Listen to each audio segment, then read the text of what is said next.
This video we're going to look at solving index equations. So we're going to be using our rules of indices to solve index equations. The key thing here is to make the bases the same. So we're going to look at a few examples, and our method is make the bases the same. So if you make the bases the same on the left hand side as they are on the right hand side, then whatever your powers are will be the same as well. We'll look and see how this works in practice. This first example, we have got 2 to the power of x is equal to 16. Now what we're going to do, we're going to just write that again, 2 to the power of x is equal to, and 16 we know is 2 to the power of, and do that on your fingers, 2 times 2 times 2 times 2 will give you 16, so that was 2 to the power of 4. So we can rewrite our 16 as 2 to the power of 4. If the bases are the same, we'll only write this once. The base is the same, so powers are the same too. Okay, so that means x is just equal to 4. Next example, same idea. We're going to make the bases the same. We have 5 to the power of x is equal to, and 125 is the same as 5 to the power of 3.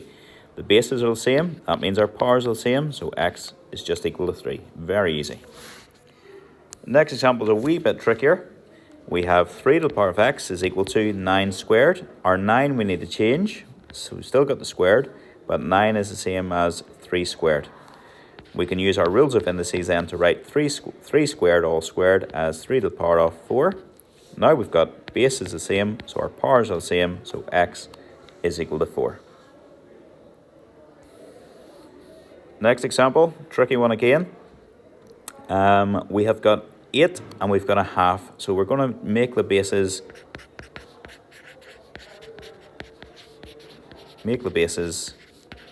both 2.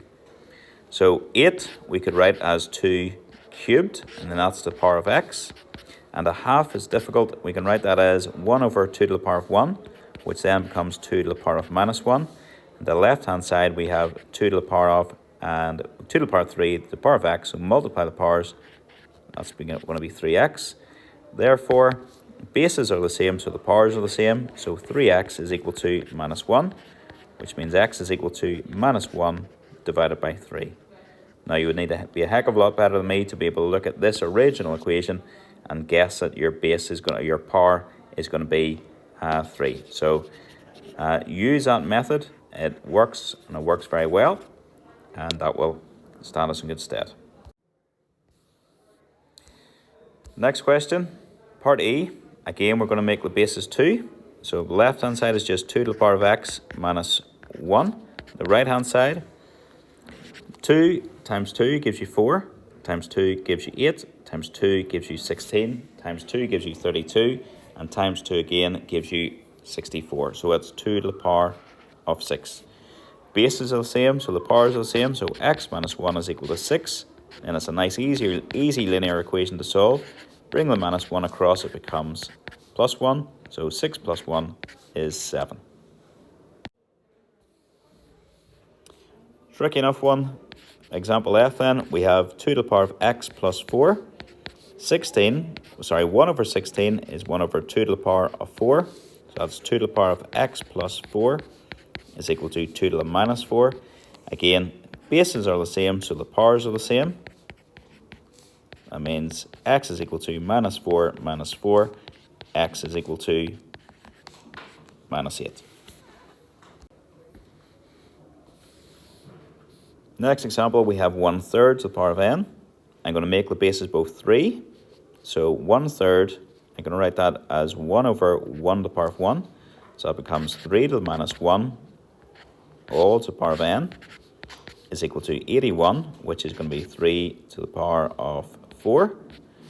So left hand side becomes 3 to the minus n is equal to 3 to the power of 4. Sorry, that should have been 3 to the power of 4.